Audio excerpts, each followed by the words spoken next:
Okay, so to start this interview off, can you please go ahead and introduce yourself to everybody watching and give us a brief overview of your job of the Indie Stone? Yes, so my name is Ayrton. I'm the art director of Project Zomboid. My job is to make sure that the game retains its distinctive visual identity and to expand it both in terms of quantity, so more of the same, and also in terms of quality, so more of the same but better stuff. My job also consists in finding the right artists that will be able to realize that vision, obviously to train them, also to help them align, because when you have like a group of artists working together, you really need them to speak the same language in a sense. But plainly speaking, I supervise the 3D, the 2D assets, also the environmental design, the animation, the UI, videos, anything visual really is under my supervision. And I also contribute directly in all those fields in some capacity, in general, to create target quality assets. Brilliant. Okay. And can you tell us a bit more about your experience in the games industry and how you actually came to work on Project Zomboid? Yeah, so it's going to be quite fast. Project Zomboid is my first game. Okay.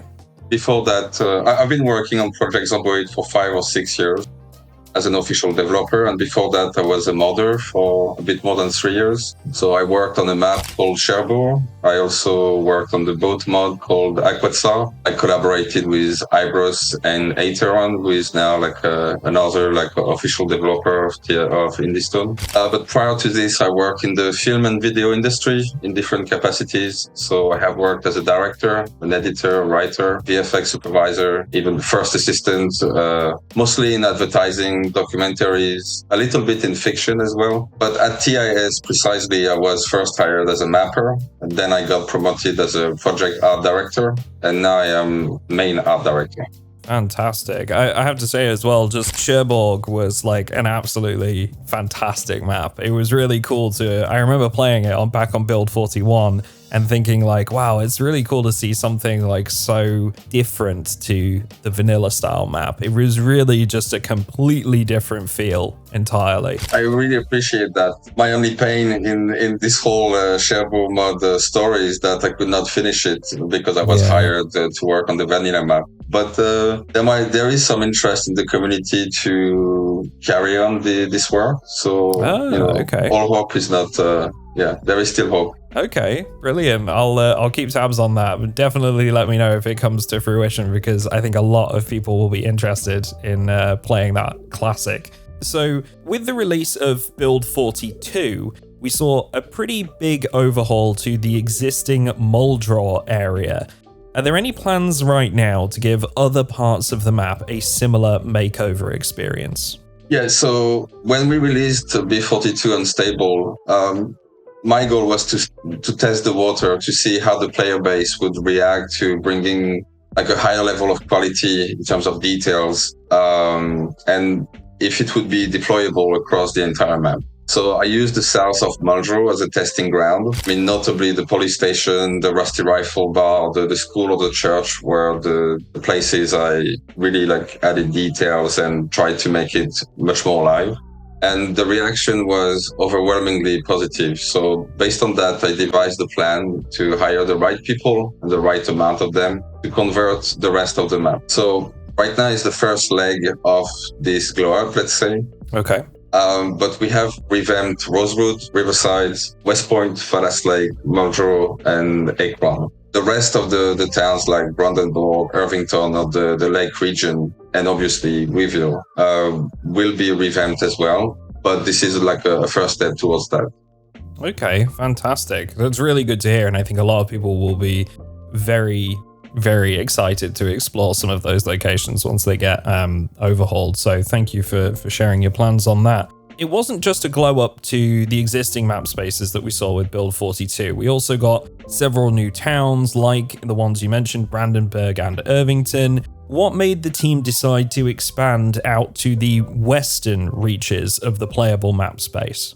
Well, before jumping on that question, would you mind if I explain a bit the vision of how what the glow up intends to do for the players? Sure, absolutely, yeah. So there is like three core ideas that we try to follow doing the glow up. So the first one is to, for lack of a better word, to abolish copy pasta, to make sure each building is treated individually, which means that, like every building, every yard, every parking lot will have like a different configuration and provide a different set of advantages and weaknesses. The usual configuration of every house lot in the game would be you have like a main house, you have some sort of a garage, and you have like a certain level of fencing around it. Now it's completely different. Like you're going to find, like every time you're going to go to a house, you're going to find that maybe you have a basement there. Maybe the basement can be accessed from the outside. Maybe behind the house there is some sort of like a dead zone, which I'm going to come back to just a bit later. When you play the game after the glow up, you could stay in like a really small location and not be bored in any ways and still find new things to do. So really like being very specific about each building. To be honest, like naming the streets goes in that direction. We want every house to be a place that people can identify and come back to, which is going to make the Project Zomboid GeoGuessr much easier in the future. I know you did a video about that. I did, yeah. That was a lot of fun, actually. And I think it's really cool that you touched on the street names as well, because like not only does it make things like GeoGuessr much easier and give it more personality, but it also serves to actually let people know where they are so that they can communicate with their friends in co-op and multiplayer and sort of tell them like, oh, I'm on this street and this is where I am right now. Exactly.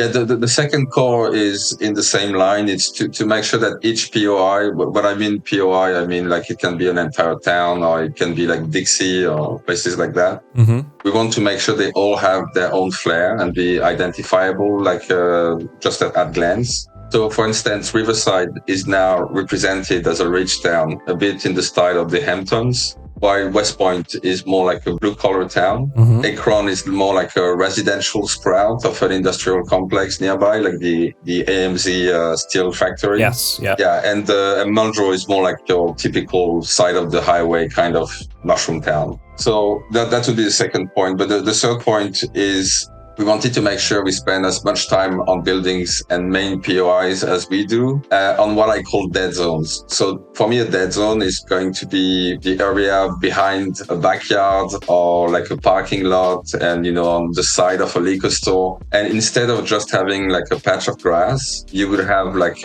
maybe some abandoned furniture out in the open, and maybe some beers and things like that, which would represent like life happening before the apocalypse, where maybe teenagers would be like smuggling beers from the liquor store and, getting drunk. And I think this is like really important, like to give consistency in the connective tissue in between those POIs, if that makes sense.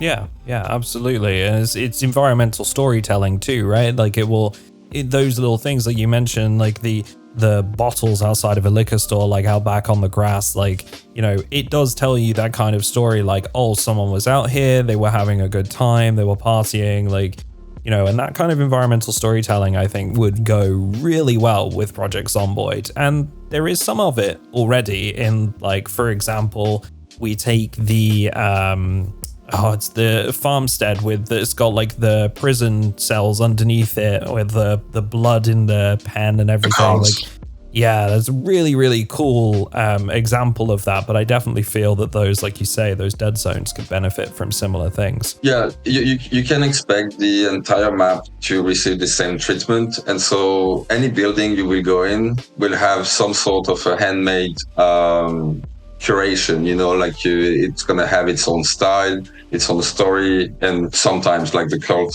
farm, maybe some mysteries as well. Yeah.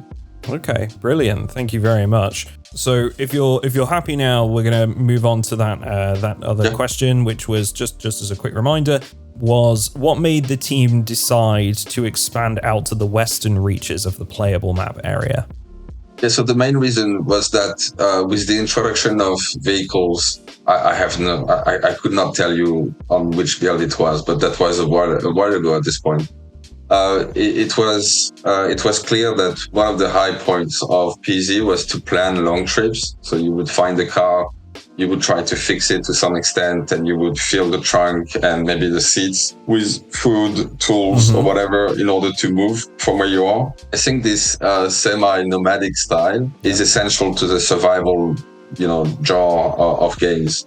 So the Western expansion was to give objectives to the players to visit other places, but also in case they have to excise themselves from a place, whether like they burned their house, or there were too many zombies, or they got attacked by other players in multiplayer.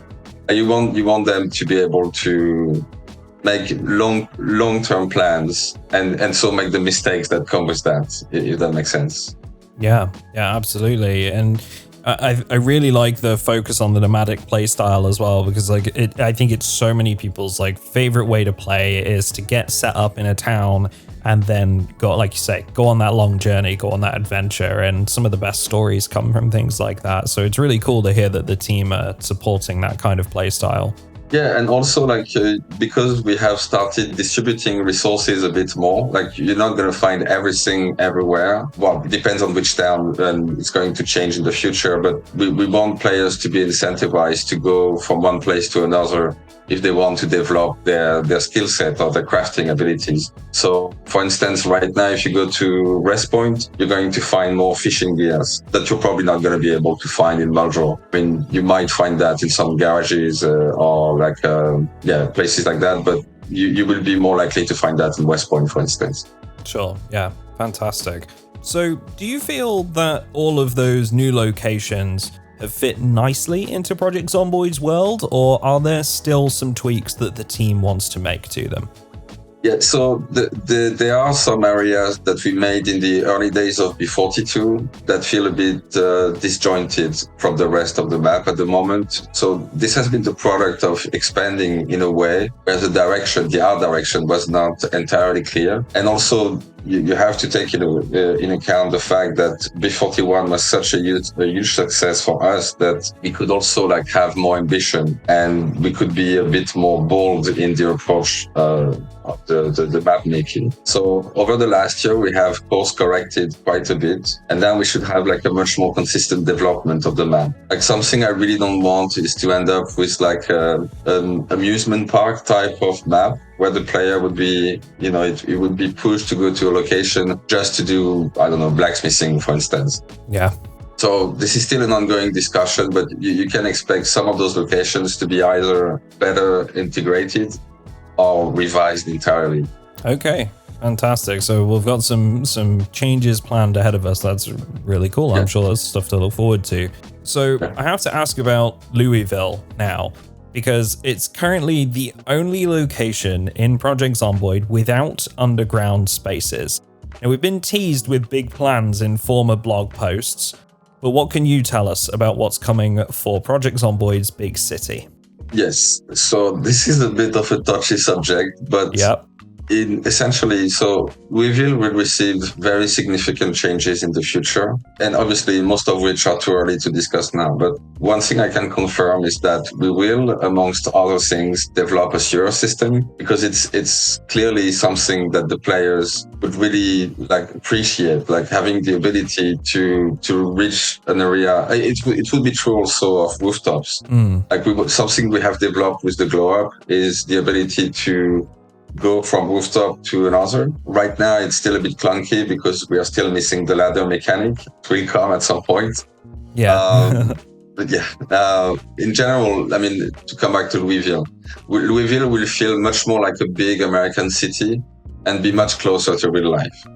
Again, I don't want to spoil anything just yet, but when Louisville was first developed, it was, again, before the success of B41, and some decisions that were made at the time, they don't relate to the ambition we want to have now. Okay. So, there will be a lot of changes on Louisville. Oh, okay, brilliant. And I appreciate you giving us some insight into that. I really like the concept of a sewer system, particularly with a city like Louisville, because Louisville is so busy. Louisville's got so many Zeds wandering through it as a city is expected to have. But having an alternative method of travel that might be a little bit easier, but also come with its own difficulties, like a sewer system, would be really, really interesting to see. So I'm excited to see how that manifests in the game world.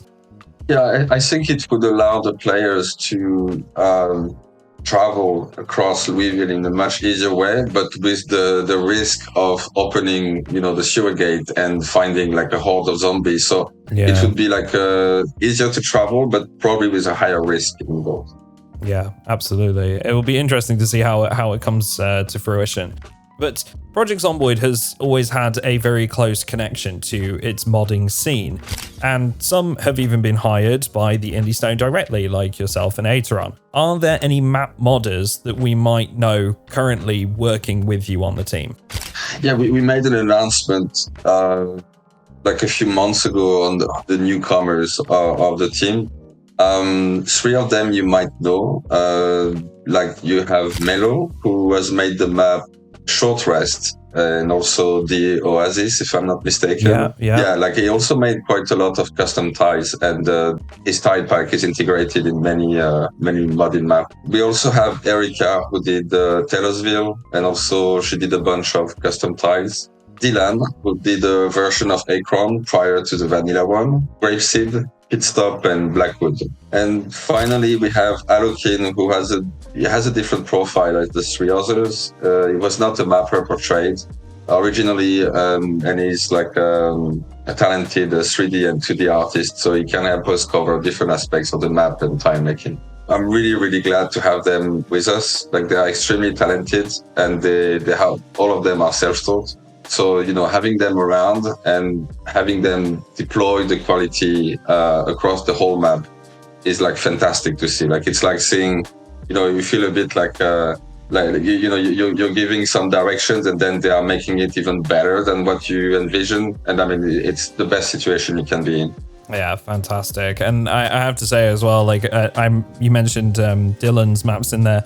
Blackwood was like one of my all-time favorites because it felt so different to what we see in the game world and really put like a lot of detail into a very condensed space. So like I was a big fan of that map for sure. So it's great to hear that he's on the team. I'm sure Dylan will appreciate hearing that. So while we're speaking about hiring from the community, what can you tell me about the newspaper articles, posters, and flyers that we've seen since the launch of Build 42 and the impact that it's had on the game world itself? Yeah, so one of the first things I wanted to do as an art director was to find and channel the best elements of all the, what you could call the peripheral content of PZ. Well, one good example is, it would be Verlias. Verlias, he was doing great YouTube videos and images using PZ models. And over the last 2 years, maybe 3 at this point, he developed like a style that, like a rendering, 3D rendering style that enables us to give life to every area. So you're going to find some of his work in posters, in flyers, in videos, newspapers. But yeah, this is one of the things like we're really proud of. It makes the lore of PZ gel together, Yeah. And it opens so many avenues for the future in terms of like visual lore development. One of the things I love the most about his work has been, and also the work of Stuart Jones, who is our in-house graphic designer, is movie posters. Like we have way more like on billboards, or inside, like you're gonna find the room of a teenager, and you're gonna find like old movie posters, new ones. Like it's really cool. Okay. Yeah. Fantastic. One of the ones that I really like as well that I always remember seeing is the image in the newspaper of the guy standing there with his backpack on at an airport, like looking at the departure board, and it's all like just delayed, cancelled. And I think like images like that serve to tell a story of the world around you, right? Of what happened before you got there. And it's really cool to see that coming in at a time that we're also getting those environmental storytelling elements worked on with the map. I think it's all going to come together really nicely. So yeah, really cool work. It really makes the universe of PZ feel bigger when you have as you're saying, like someone waiting at the airport and seeing all the flights canceled. It suddenly you're like, oh, okay, well, it explains why people are still there. It gives a sense of what was happening just before the outbreak. Yeah, aside from anything as well, it feeds into those conspiracy theories that the community has about how the virus actually started. Like, I know obviously one of the big ones is Spiffos was responsible for it, and it's really cool to see how people have linked these newspaper articles to like other individual events that have happened in the timeline, and have come up with these like really complex conspiracy theories. So it's really awesome, and I hope that we see a little bit more of that and more hinting at mysterious parts of the game world. I will not comment any further. Yes, yeah, and I 100% understand. So moving away from questions about the map itself for a minute now, am I right in saying that the new lighting system that was introduced with Build 42 was actually your work? And what were you hoping to achieve with this new setup? Yeah, so it's not entirely my work. It's the work of several people, including Tim Baker and Lemmy, our game director. To be precise, what they coded was the new light propagation system, which is quite old. I mean, old meaning it's a few years old at this point. The point of the system was to allow daylight to bleed inside of buildings. My contribution was the implementation of this system in the game properly. So I created most of the assets. I tuned the color temperatures. I worked on the general atmosphere. So the idea was to provide like a proper nighttime gameplay. So having pitch black darkness at night, I mean, depending on the moon cycle and things like that, but also enhance this feeling of dread of being stuck outside in the darkness with zombies around. I thought it was really important for this kind of game. Another aspect was to make sure the lights would convey the atmosphere of the 90s. So you get that very idiosyncratic orange hue, of the sodium lamp. I think people really enjoyed that because it reminds them of, for the one that were alive at this time, or like the movies from the 90s, it doesn't matter. But like it's a very significant visual cue of, this is the 90s. But the general ambition behind improvements like this is to create memorable moments for the player. Like if you happen to be walking down the main street of Riverside, let's say, and at night, and suddenly the electricity shuts down, I think you will remember that. It will be like a fairly stressful moment. But inversely, if you find a generator weeks after there is no electricity, and the first time you're able to put power back to your house, I want people to feel warm and cozy, and I want them to feel like they found a refuge, if that makes sense. Yeah, absolutely. And I think just touching on another aspect of that was I remember actually having my first experience exploring the sanatorium after it was built with a handheld flashlight, and that just felt so eerie on account of the lighting and how that sort of seeped into the area in really small amounts, and all you had was this flashlight otherwise, and experiences like that are so enhanced by lighting. So it's really interesting to learn about what was behind the mentality there. Yeah, in a similar fashion, the work that was done on the snow overlays for winter is the same idea. It's like once you reach winter, we want people to have some sort of a feeling of achievement, and feel that the world is evolving with them.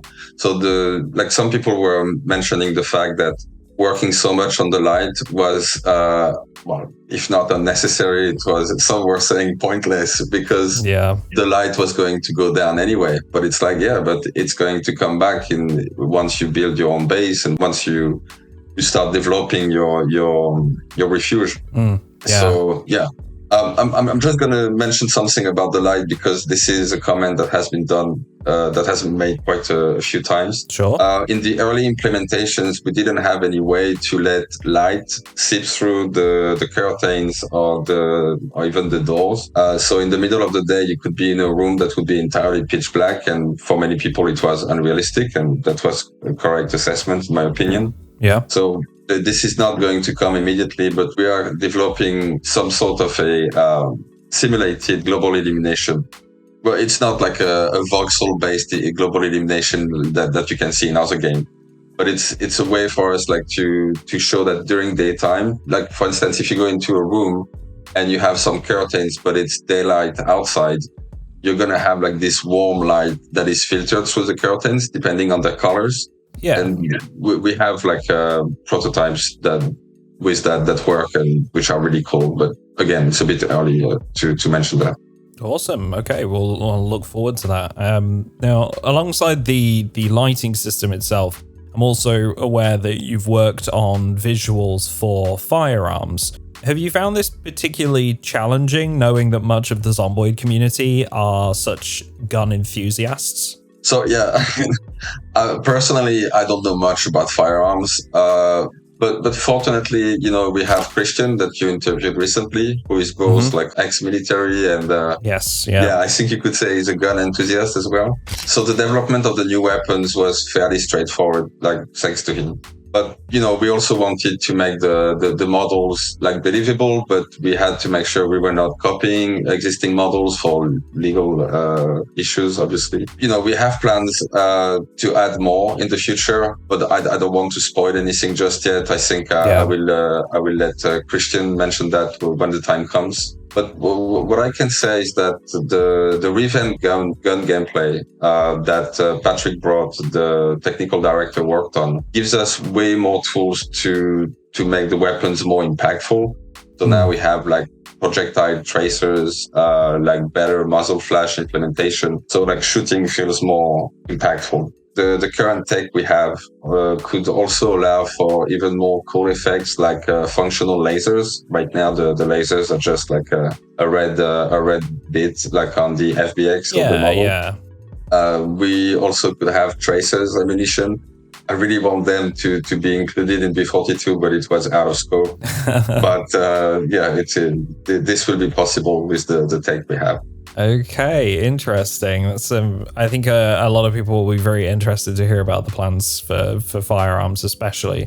Now, I suspect that this may be a bit of a tricky one, but I do want to ask about the visuals for fire effects in the game, just because it's been a bit of a pet peeve for me ever since it was changed. It looks a tiny bit out of place right now. Is there any rationale behind this change that players might be unaware of?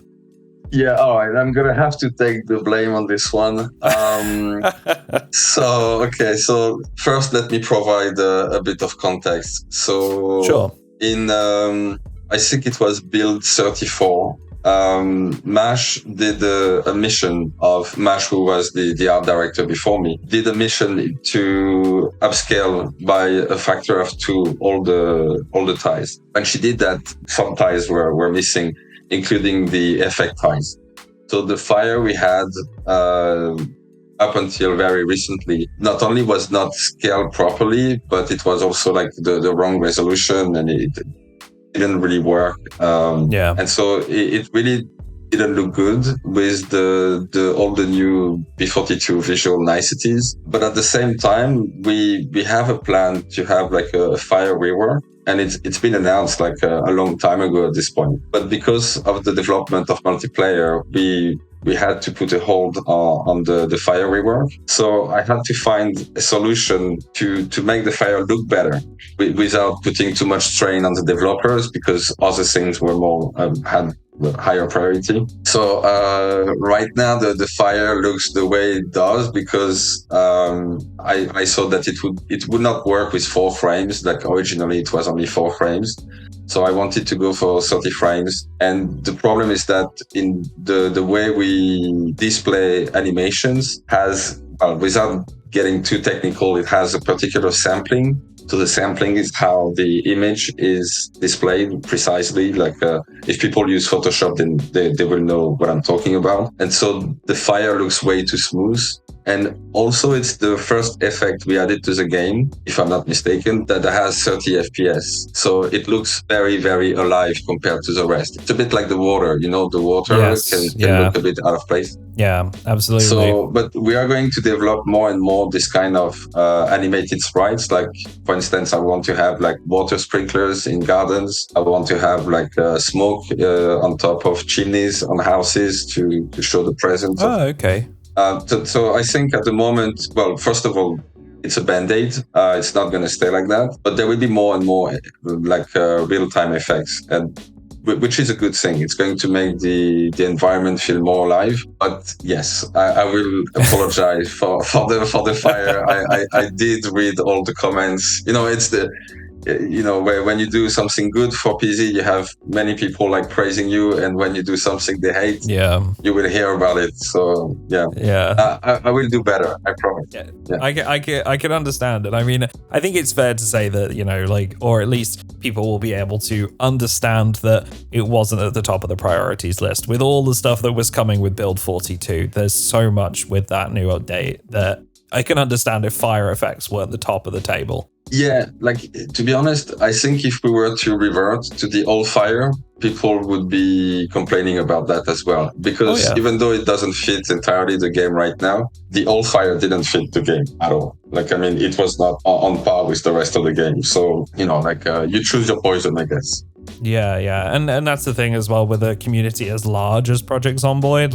People are going to have different opinions about things. And I think being a content creator, I see that probably just as much as you guys do, which is the divisiveness in the comments sometimes of my videos. Some people will feel one way and some people will feel a completely different way. So it's just the way it's going to be, but it's good to learn about that, and it's good to know that there will be some change coming at some point.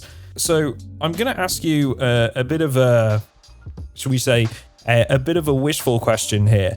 If you could implement a single feature for Project Zomboid, what would it be and why? Yeah, so for me, obviously I'm not going to talk about NPCs because it's it would be a terrible idea to speak about it right now. But obviously NPCs would be nice. But yeah, the first thing I would implement is horde migration. Okay. So, in my opinion, this is one of the main missing pieces to provide almost unlimited gameplay. It would justify way more building fortifications, fencings. If there was a horde coming to your base, you would have to suddenly be silent, turn off all the radio, the TVs or whatever, the generator maybe, and maybe having to hunker down in the basement and possibly having to exit in a hurry and leave and go to an outpost you made in whatever town in the west. Or the aspect that the original team really nailed in Project Zomboid was the zombies. Yeah, and so I wish we could have more of those, more of those zombies in a way that would make the gameplay more varied and more exciting and more scary, more dangerous. I think that would be a good thing. Absolutely. Just to be clear, there is probably quite a lot of people in the PC community that love also the coziness of the game, and they might love that, having a horde of 200 zombies coming to their very nice and pretty base. Yeah.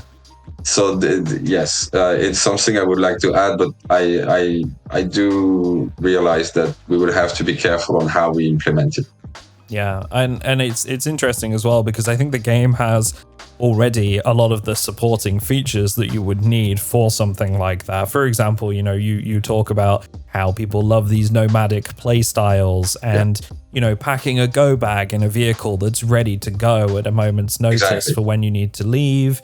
As you say, setting up an outpost with maybe jarred food rather than, refrigerated food. It's doesn't need power to run and again, creating more need and desire for those base fortifications as well. I think horde migration could do one hell of a lot for the long-term play. So yeah, it's interesting to hear that's one of your favorites. Yeah, even in multiplayer, it would create new gameplay mechanics, our playstyle.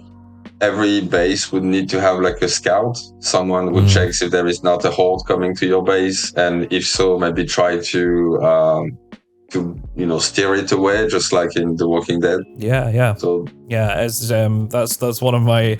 I didn't stick with The Walking Dead long past when they got to Alexandria. But I will say that was like one of my favorite moments, was like how they had to try and guide that horde a particular direction. And I think it also would give players in Project Zomboid multiplayer the chance to communicate with one another, because if one group sees a horde coming towards Muldraw, they can let other people know because they'll be aware that people are living in that area. So that's it's quite interesting. Okay, so before we wrap up this interview, what are your favorite examples of zombie media? I'm not going to be super original. I would say 28 Days Later remains a classic for me. I do like the sequels, but I have to say, like the first one felt more organic and human level than the others, especially the most recent one. And otherwise I would say The Walking Dead, but not necessarily the TV show, but more like the comic book. Okay, yeah. I saw. It's interesting you mentioned 28 Days Later, actually, because I saw a post recently that I didn't realize about this. Was that during the filming with the scenes that were made in London itself, where he's walking the streets very like early on and nobody's around, they actually, that was like true guerrilla filming. They had to go out and just at the crack of dawn, like 4 a.m. in the morning, and try and work around people just walking through London, which I found so interesting because nowadays London is absolutely packed. So it's it's just an interesting little tidbit that like I really enjoyed about that. Well, there is a cool anecdote about that, which is that when I was 15, 16 years old, I was doing my first short movies with a friend of mine. And this scene particularly, we recreated it in Nantes, in the city where I come from, where you wake up like very early in summer and on a Sunday morning, and you can shoot like almost like completely empty spaces. It was a big inspiration in my journey as a filmmaker. So yeah. Oh, fantastic. So I just want to say thank you again for taking the opportunity to sit down with me today and for talking to us about some of the upcoming plans for Project Zomboid. Are there any final messages that you want to convey to the Project Zomboid community at this time?